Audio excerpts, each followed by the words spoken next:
अदब नाजरीन, मैं सनम एजाज और आप देख रहे हैं ग्राउंड रिपोर्ट। हालात और वाक़ात पर हमारी पहली नज़र। साहब जाहिर है लगातार ग्राउंड रिपोर्ट में आप मुझे सड़क पे दिखते हैं, ज़मीन पे दिखते हैं, लेकिन पिछले 48 घंटों के दौरान कश्मीर की जो सूरत हाल है, कड़ाके की ठंड चल रही है, उसमें सड़क पे खड़ा रहना वो भी आधे घंटे के लिए बहुत ही मुश्किल हो जाता है। और उसी को लेके हमने स्टूडियो में आज का प्रोग्राम आप तक पहुँचाने की कोशिश की। लेकिन सबसे पहले हम बताएं कि हम शुक्रगुजार हैं हम उन सभी अहबाब का, उन सभी दोस्तों का जिन्होंने आज हमारी एक दुख की घड़ी में हमारी डार्स भी बधाई।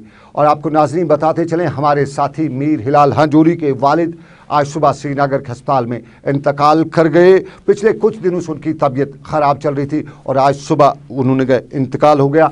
हम उन सभी तमाम दोस्तों का, अहबाब का और सियासी और समाजी शख्सियात का शुक्रिया अदा करते हैं जिन्होंने इस दुख की घड़ी में हमारे साथी मीर हिलाल हंजूरी के साथ ताज़ियत की और उनकी डार्स भी बधाई। और आपको नाज़रीन बताते चलें कि गुलिस्तान टेलीविज़न अपने सिस्टर कंसर्न जेके मीडिया नेटवर्क, जेके चैनल और जेके मीडिया नेटवर्क के सभी लोग मीर हिलाल हंजूरी के साथ ताज़ियत करते हुए रब कायनात से दुआ गो हैं कि रब उनके वालिद को करवट करवट जन्नत नसीब अता करे। हम शुक्रगुजार हैं अपने चेयरमैन सुभाष चौधरी जी के, जिन्होंने इस दुख की घड़ी में मीर हिलाल हंजूरी के साथ ताज़ियत की और उन्हें दुख की इस घड़ी में उनकी डार्स बधाई। हम शुक्रिया अदा करते हैं विनोद कुमार का, हमारे सीनियर एडिटर जम्मू, उनका शुक्रिया अदा करते हैं। हम दूसरे सभी साथियों का शुक्रिया अदा करते हैं जिन्होंने दुख की इस घड़ी में हमारी डार्स बधाई। हम शुक्रिया अदा करते हैं अशफाक गौहर का, हमारे सीनियर एडिटर, जिन्होंने दुख की इस घड़ी में हमारी मीर हिलाल हंजूरी के साथ ताज़ियत की। और हम शुक्रिया अदा करते हैं रियासत की साबका वज़ीर आला महबूबा मुफ्ती का, उनकी टीम का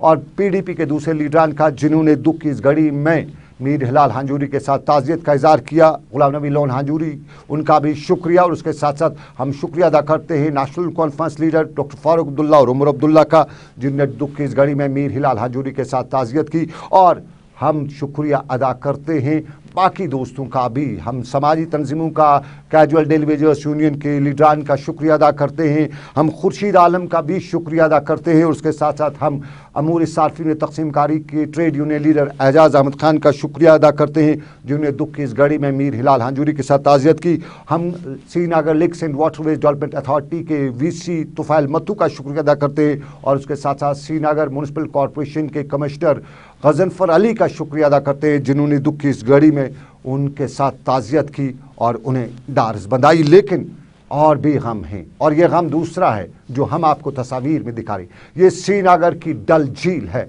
जो जम चुकी है, लेकिन डल झील पर ये तस्वीर खुद बयान करते हैं कि हमारे सिस्टम के ये पुर्जे कितने ढीले हैं, हमारे सिस्टम में कितनी खराबी आ चुकी है। ये मन चले नहीं है, ये खुद गर्ज है।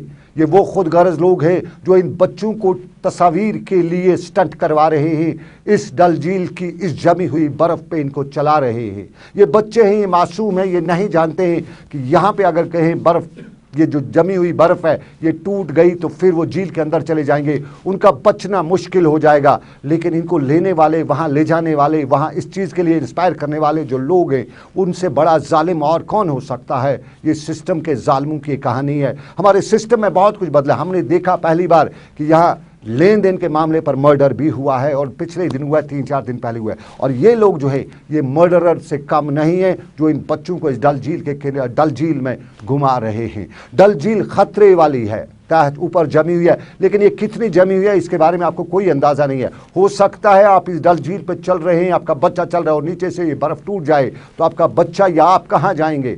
तो ये खुदकशी है और जो लोग ये कर रहे हैं वो इक़दाम खुदकशी है। और जो लोग इस चीज़ के लिए उकसा रहे हैं उनके लिए इक़दाम कत्ल है। और सरकार इन मामलात को सीरियसली ले और ऐसे लोगों के ख़िलाफ़ बाज़ाब्ता तौर पे इक़दाम खुदकशी और इक़दाम कत्ल का मुकदमा दर्ज करे, ये आम लोग कहते हैं। लेकिन श्रीनगर की इंतज़ामिया ने, ज़िला तरक्यात कमिश्नर शाहिद इकबाल चौधरी ने इन तस्वीर का सीरियस नोट लेते हुए एक एडवाइजरी जारी की और एडवाइजरी में बताया है कि ऐसा नहीं होना चाहिए। डल लेक कम्प्लीटली फ्रोजन है मोस्ट ऑफ द पार्ट्स में, और उसमें देखा गया है सोशल मीडिया में भी बहुत सारे लोग अपने पिक्चर्स अपलोड करते हैं लेक पे चलते हुए, वॉक करते हुए, डिफरेंट एक्टिविटीज़ करते हुए, जो काफ़ी डेंजरस हो सकता है ह्यूमन लाइफ के लिए। क्योंकि जैसे आप देखें सनी वेदर है और जहाँ जहाँ जो फ्रॉस्ट है मेल्ट हो रहा है वहाँ डूबने का खतरा हो सकता है, नुकसान हो सकता है। इसको लेकर चलते हैं हमने एसडीआरएफ की जो टीम्स हैं वो भी वहाँ पे रैपिड एक्शन टीम है वो वहाँ पे स्टेशन की हैं, डिप्टी कमांडेंट भी वहाँ पे मौजूद हैं। और इसके अलावा एक एडवाइजरी भी हमने दी है कि जो फ्रोजन डल लेक है उस पर चलना जो है उसको मना किया गया है और एडवाइजरी दी गई है लोगों को कि इस पर वेंचर आउट ना करें, क्योंकि ये एक डेंजरस एक्टिविटी ये है जिसमें लॉस ऑफ लाइफ हो सकता है, इंजरी हो सकती है, क्योंकि मेल्टिंग भी बीच बीच में हो रही है। तो उसको लेके जो डिस्ट्रिक्ट पुलिस है, कंसर्न जो पुलिस स्टेशन हैं वो भी, मजिस्ट्रेट्स भी अलर्ट पे हैं इसको देखने के लिए, और टीम्स भी हैं कहीं कोई हादसा हो जाता है या ऐसा कोई इंसिडेंट होता है वहाँ रिस्पॉन्ड भी करने के लिए। जिला तरक्याती कमिश्नर शाहिद इकबाल चौधरी, एडवाइजरी जारी की गई है डल झील पर चलने वालों के लिए खिलाफ, जो ये स्टंट करते हैं, जो मर्द मेहरबान बने हुए हैं, उन मर्द मेहरबानों के लिए हम बताना चाहेंगे कि ऐसा बर्दाश्त नहीं किया जा सकता है। इन मासूमों को दरिया के इस झील के किनारे पे चलाने की या चलने की इजाज़त नहीं दी जा सकती है। और ख्याल रखिएगा, ये हमारे सिस्टम का ढीलापन होगा। हमारे माशरे में और भी बीमारियां हैं, और भी बुराइयां हैं, ये नई बुराई को जन्म नहीं दीजिएगा, क्योंकि ये बहुत ही ख़तरनाक हो सकता है। जो इस पानी के नीचे अगर कहीं ये झील टूट गई, झील की तह टूट गई, तो उसमें जो चला गया उसको वापस लाना, क्या उसका वापस आना नामुमकिन सी बात बन सकती है। अगर इस वक्त एहतियात नहीं की गई तो सीधा ये कत्ल का मामला दर्ज हो सकता है। कत्ल है और सरकार को चाहिए कि इस मामले में कत्ल का मामला दर्ज करे, इक़दाम कत्ल का मामला दर्ज करे ऐसे लोगों के खिलाफ जो यहाँ सेल्फीज लेते हैं, जो यहाँ स्टंट करते हैं, और इन बच्चों को ले जाने वाले के खिलाफ कत्ल का मुकदमा, इक़दाम कत्ल का मुकदमा होना चाहिए। लेकिन आपको नाज़रीन बताएं, एक और पहलू है जो सूरत-ए-हाल कशीदा है। जम्मू श्रीनगर हाईवे की सूरत-ए-हाल आप जानते हैं, केला मोड़ का पुल, और केला मोड़ का पुल जो ढह गया था, उसके बाद 3-5 दिन सरकार ने बताया था, लेकिन 5 दिन के बाद बताया कि नहीं अभी 10 दिन और लग सकते हैं। लेकिन हंगामी बुनियादों पे सरकार ने काम भी शुरू किया, एक नए पुल के लिए काम शुरू हो चुका है। अब हमारे पास खबरें आ रही है कि जिस तरह से काम हो रहा है उस तरह से खुशखबरी आ रही है, अगले 2-3 दिनों में यह काम मुकम्मल हो जाएगा। आरिफ वहीद फोन लाइन पे मौजूद है, आरिफ से ही जानना चाहेंगे। आरिफ, ये सारी सूरत-ए-हाल तुम्हारे सामने है, लेकिन अच्छी खबर हमारे पास आ रही है कि अगले 1-2 दिनों में ही ये काम मुकम्मल हो जाएगा। जम्मू श्रीनगर हाईवे पे रोड को खोला जाएगा, ट्रांसपोर्ट को थ्रू किया जाएगा। क्या ताज़ा तरीन सूरत-ए-हाल है और क्या कहती है इंतज़ामिया वहाँ की, और उसके साथ साथ किस तरह से काम चल रहा है?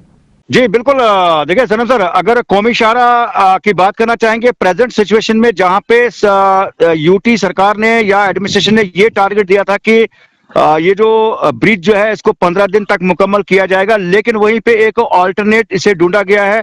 जो कल की डेट से हम देख रहे हैं कि बीआरओ जो है वादी कश्मीर काजीगुंड से कुछ जो मटेरियल जो है उस ब्रिज के लिए जो स्टील ब्रिज बनाना है कुछ पठानकोट से लाया गया है, और आज यहाँ पे उस पर काम जारी है। कहीं ना कहीं पे बीआरओ जो कि एक बड़ी एक एजेंसी है, उनको ये काम सौंपा गया है ताकि इसको जो है जंगी पैमाने पे जो है 2 से 3 रोज तक मुकम्मल किया जाए, ताकि जो पैसेंजर फंसे हुए हैं या जो वादी कश्मीर में जो गजाई इजलास की जो किल्लत महसूस ना हो जाए, उसको देखकर जो है यहाँ पर इस ब्रिज पर काम जोरों शोर से आज जारी है।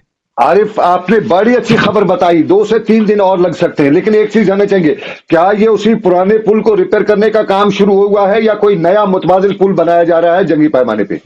जी बिल्कुल, यहाँ पे जो पुराना जो पुल था जो कोलैप्स हो गया था उस पे भी काम जारी है, उस पे कंक्रीट वगैरह जो है अबेटमेंट्स पे की जा रही है, जो भी वहाँ पे फिनिशिंग का काम है।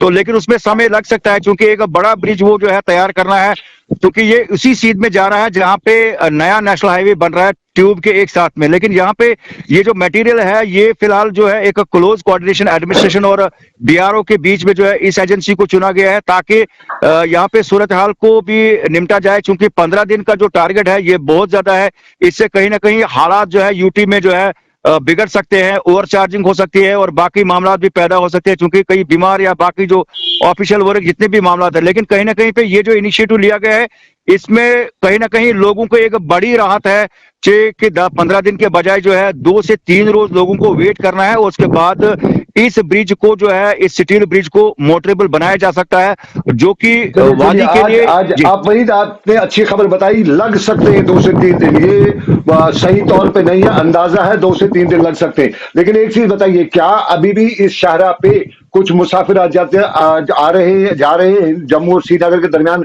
जो पैदल सफर का जो रास्ता था लोगों ने बने शुरू किया था, क्या वो चल रहा है? जी बिल्कुल। आज ये जो पैसेंजर्स है जो वादी से खासकर जो है बानिहाल की ओर जो है उनकी तादाद आज बेहतर कल के मुकाबले में ज्यादा देखी गई।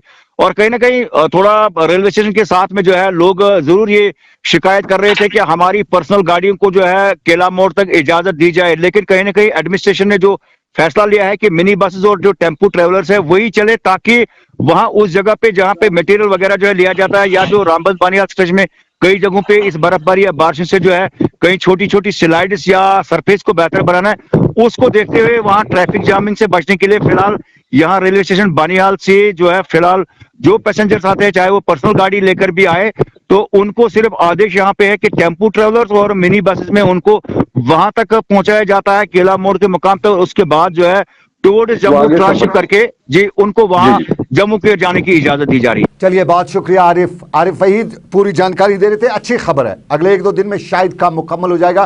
काम चल रहा है, दूसरा मुतबादिल पुल तैयार किया जा रहा है। फिलहाल जो असली केला पुल है, केला का जो ब्रिज है, उस पे उसका काम चल रहा है, लेकिन उसमें वक्त लगेगा। मुतबादिल तौर पे हंगामी बुनियादों पे, जंगी बुनियादों पे एक नए पुल का काम शुरू किया जा चुका है। इंतजामिया BRO यानी बॉर्डर रोड्स ऑर्गेनाइजेशन की मदद से इस नए पुल को तामीर करी है। उसके लिए मटेरियल जो है वो बाहर से, रियासत के बाहर से भी, यूटी के बाहर से भी मंगाया जा रहा है, और इधर से भी जो कश्मीर में मटेरियल है वो वहां पहुंचाया जा रहा है। और लोग भी वहां इस अब नई तरकीब निकाली है।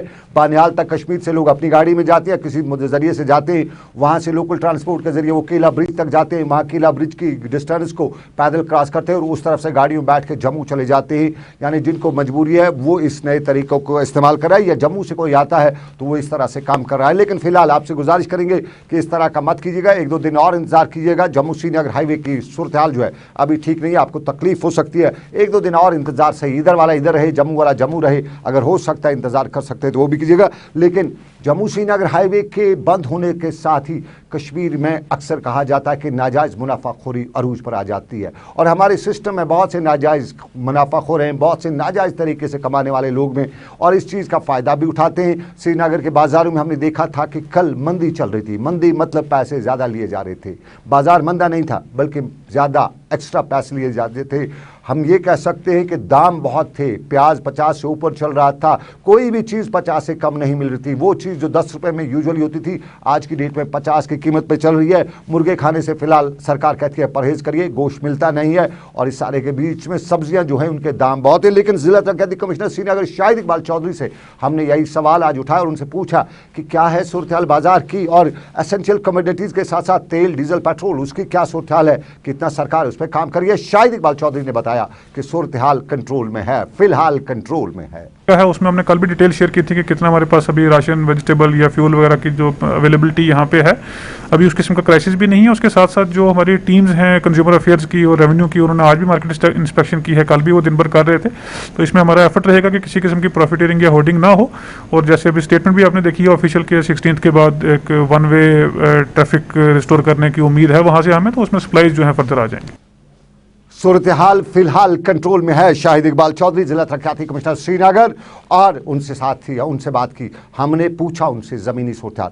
लेकिन आपको बताएं रिकॉर्ड टूटा है, 8 से ऊपर, -8 से ऊपर आज रात का कश्मीर वादी का नहीं श्रीनगर का दर्जा रहा था, और 10 से ऊपर गुलमर्ग, 10 से नीचे, -10 से नीचे गुलमर्ग वादी का था। और वादी कश्मीर के हर तरफ से माइनस की बात की जा रही थी। और यूं कहें तो कल शाम को ही पानी जम चुका था, कल शाम को ही मुख्तलिफ इलाकों में बिजली चली गई थी। परसों बर्फ़ हुई थी तो तब बर्फ़ से बिजली चली गई थी, लेकिन आज दौरान शब करीबन 7:30 बजे जो बिजली चली वो कल भी हुआ था, वो आज भी हुआ, न जाने क्या हुआ, वो बिजली कहाँ गई। और यही सूरत हाल ये है कि पिछला सारा रिकॉर्ड, 25 सालों का रिकॉर्ड, माफ़ कीजिएगा 3 दहाइयों का रिकॉर्ड टूटा है। और ये 3 दहाइयों का रिकॉर्ड श्रीनगर में टूटा है। -8 से नीचे चला गया दर्जारात, और ये दर्जारात के -8 से नीचे चले जाने से शाम 5 बजे से ही कपकपी तारी हो गई थी, और सुबह 10 बजे तक कपकपी जारी थी। रात भर यूं लग रहा था कि बाहर कुछ कोहराम सा बरपा है, बाहर कुछ तूफान सा बरपा है।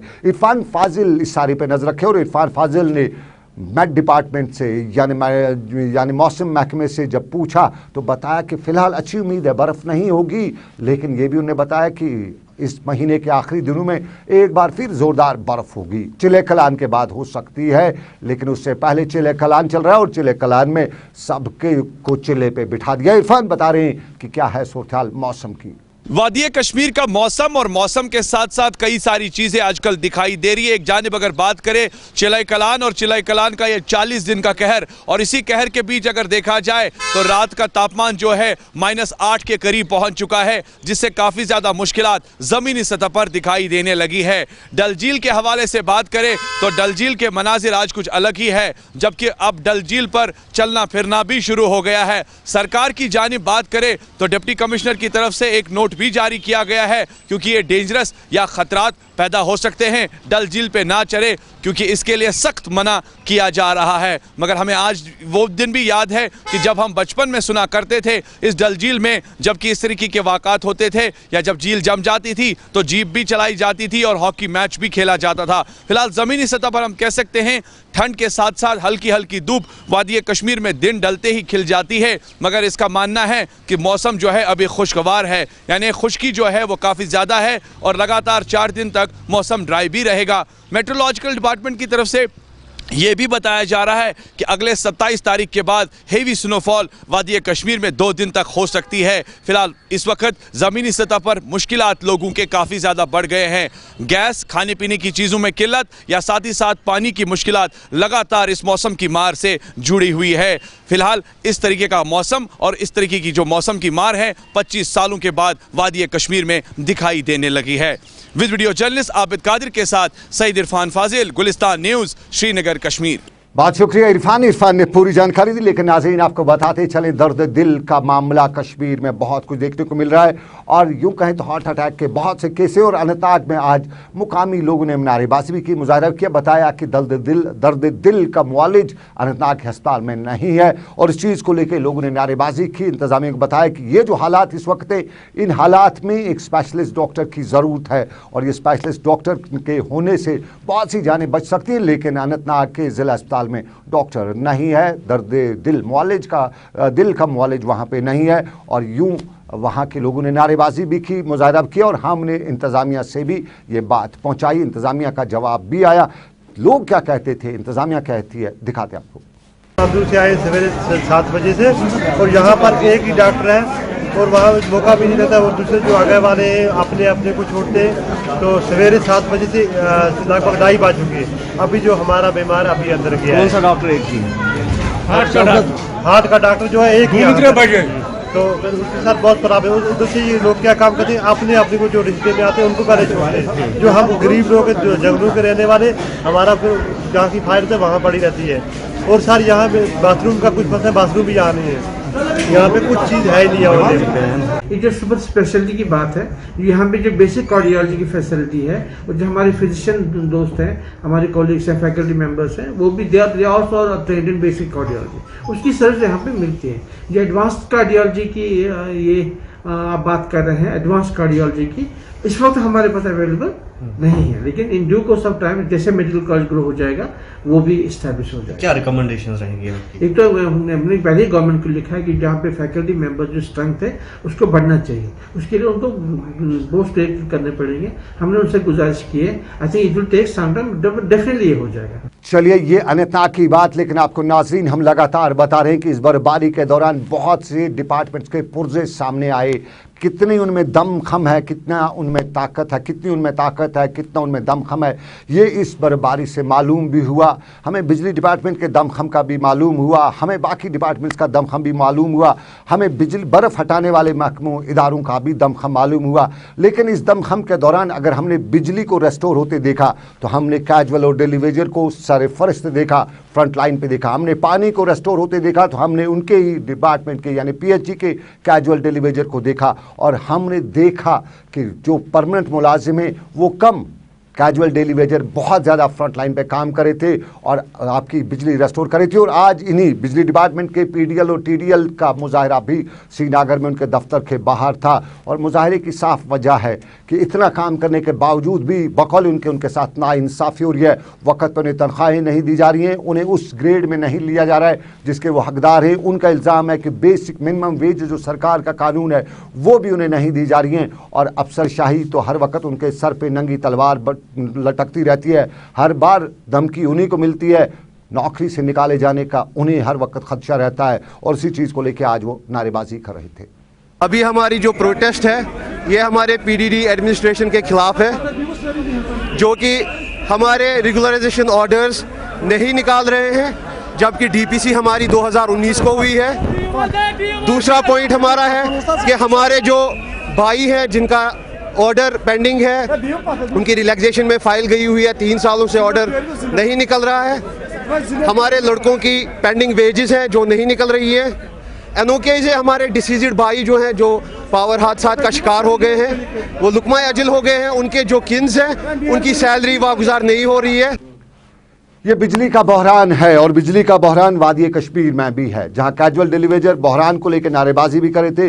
वहां बटूर त्राल के लोग भी बिजली की तरसीली लाइन को लेकर परेशान हैं। और बटूर त्राल के लोग बता रहे हैं कि उनके इलाके में सरकार ने बताया था कि इलेक्ट्रीफाई किया जा चुका है, नई तारें नए खंभे लगा दिए हैं।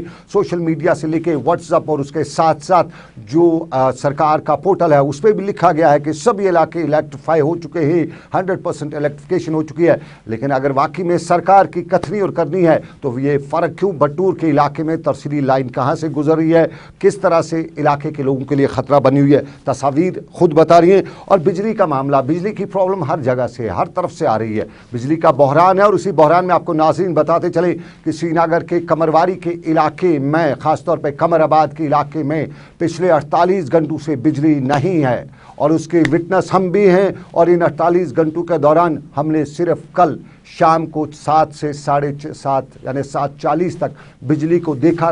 परसों रात 7:40 को बिजली चली गई और कल रात को भी 7:40 को बिजली चली गई। तब से सुबह तक नहीं आई थी और आज सुबह तक भी श्रीनगर के बर्थना के इलाके में हमने बिजली को नहीं देखा। और बिजली का मामला अच्छाबल में भी है, बिजली का मामला वाल्टिंगू में भी है। दोनों जगहों पे लोग परेशान हैं, बता रहे हैं बिजली का बहरान है। ये बिजली है कहाँ, वही लोग बता रहे हैं। पूछ रहे हैं कि हमारे कुदरती वसाइल हैं, इन वसाइल से बड़ी बिजली पैदा की जा सकती है, दावे किए जाते हैं। तो आखिर वो बिजली अगर पैदा की जा सकती तो क्यों नहीं गई? और अगर की गई है तो गई कहाँ? इन हालात में जब ज़रूरत है कश्मीर में बिजली की तो कहाँ गई बिजली? क्योंकि इस कड़ाके की ठंड में इलाज सिर्फ बिजली ही है।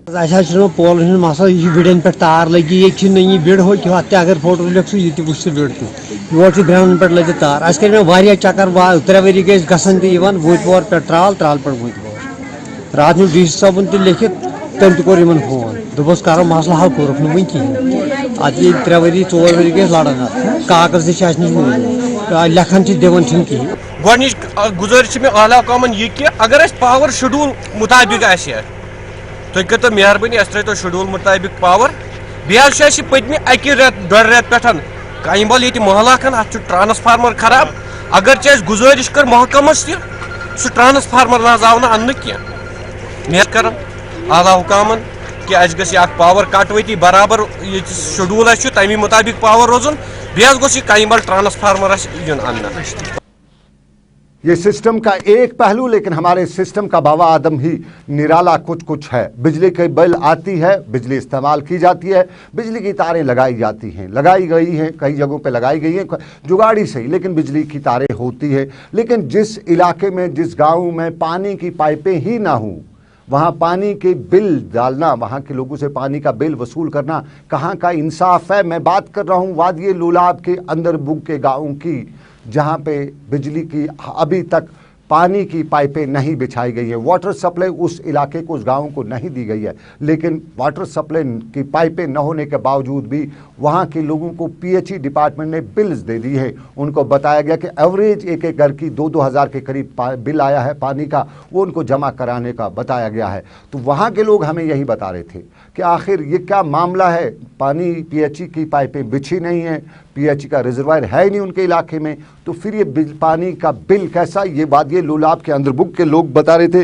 लेकिन आपको नाज़रीन बताएं कि बहुत से गाँव इस तरह के वाविला का शिकार करते हुए हैं और अक्सर दुहाई देते रहते। पोरू कोकरनाग के लोग भी कहते हैं कि उनका गाँव जो है बुनियादी सहूलियात से महरूम है, न पानी न बिजली न सड़क, ये सब मामला पोरू के गाँव के लोग, और वो बता रहे हैं कि उनकी बात भी अरबाब इक़्तिदार तक पहुंचाई जाए। और हमारे पास ये भी बताया गया कि कुलगाम के मुख्तलिफ इलाकों से भी हमें लोगों ने बताया कि सड़कों पे अभी भी सूरत हाल वही है जो पहले दिन से थी। बड़ी सड़कों से बर्फ़ हटाई गई है लेकिन अंदरूनी गली कोचों से बर्फ़ अभी नहीं हटाई गई है। और पोरू कोकरनाग के लोग क्या कहते हैं ज़रा आप भी सुनिए। एजाज अहमद बिमला मेरा नाम से, हम कोकरनाग पोरू से ब्लाइंग कर रहे हैं। हम इसलिए आए हैं यहाँ पे कि हमारे गांव को हर साथ नज़रअंदाज किया जा रहा है, क्योंकि रोड, पानी, बिजली कुछ भी नहीं है, एजुकेशन नहीं है, वहाँ पे कुछ भी नहीं है। क्योंकि बहुत सारे, कम से कम 2000 के करीब हम वहाँ पे मतलब छोटे बड़े लोग रह चुके हैं, रहते हैं अभी। क्योंकि सरकार ने हमारे साथ आज तक जितने भी मिनिस्टर आए धोखा मतलब खोखले वादे किए हैं उन्होंने। अभी डीटी से इलेक्शन हो रहा है, वो लोग भी आए हमारे पास।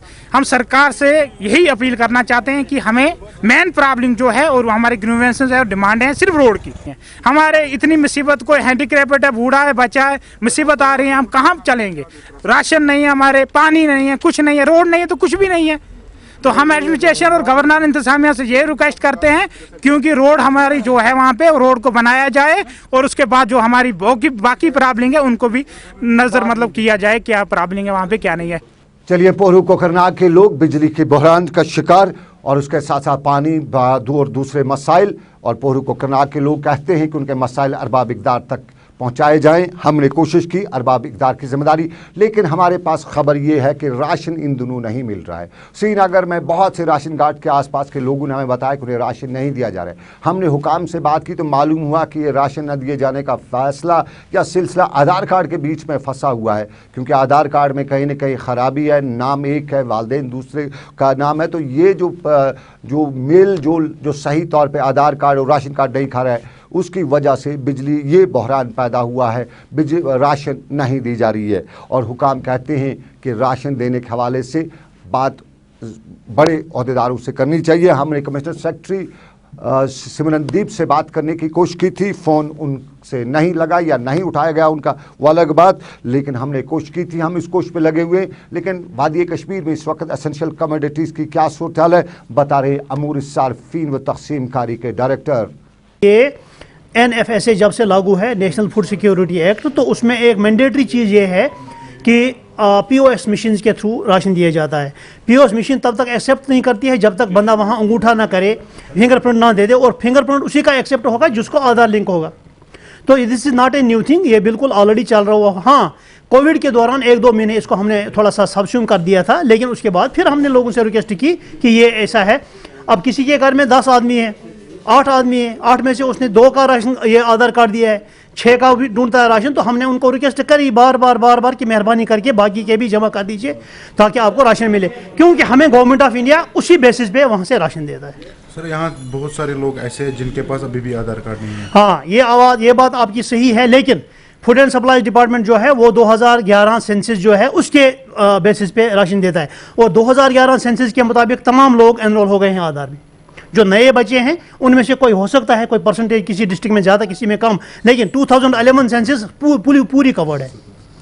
सर, रास्ता बंद है, अभी 10 दिन और बोल रहे रास्ता बंद रहेगा जी। तो यहाँ पे स्टॉक अवेलेबल है कश्मीर में? हम परसों से बोलते आ रहे हैं जब से रास्ता बंद हुआ है कि हमारे पास 2 महीने का स्टॉक मौजूद है इस वक्त राशन का FCI के पास। इसी तरह हमारा वीट वगैरह वो भी मौजूद है। LPG हमारा अभी 15 दिन के लिए मौजूद है। बाकी पेट्रोलियम प्रोडक्ट्स भी मौजूद हैं, घबराने की कोई ज़रूरत नहीं है। हाँ, थोड़ा सा जो हमें green leafy vegetable everyday fresh मिलती थी उसमें थोड़ा सा आ सकता है। हमारा मार्केट चेकिंग सिकार्ड्स जो डिविजनल एडमिनिस्ट्रेशन की हिदायत हैं तमाम ज़िलों में सुबह निकलता है, श्रीनगर शहर में भी निकलता है। यहाँ पे 2 सिकार्ड्स निकलते हैं, वो बाज़ाब्ता कार्रवाई करते हैं कि जहाँ उनको लगता है कि कोई ग्रॉस वायलेशन है तो उसको अब सील किया जाता है। आपकी जानकारी के लिए मुझे ये कहना है कि हमने अभी तक 7 दुकानदारों को अब सील भी कर दिया, यानी दुकानें ही बंद की, अब वो सिर्फ कोर्ट के डायरेक्शन पे खुलेंगी। इसके अलावा हमने FIRs लगाए हैं, कल दिन में ही 3 लगाए हैं, अभी तक 45 FIR इस महीने में लगाए हैं, और जुर्माना उसके अलावा वो तो रूटीन मैटर है। तो मैं आपको आपके ज़रिए से मोदबाना अपील करता हूँ, इन्हीं जो गरम फरोश है मेहरबानी करके लोगों को तंग ना करें, जो आपको जहाँ से मिला है उसी हिसाब से आप एज पर आवर रेट्स जो है उसी हिसाब से लोगों को आप दे दीजिए।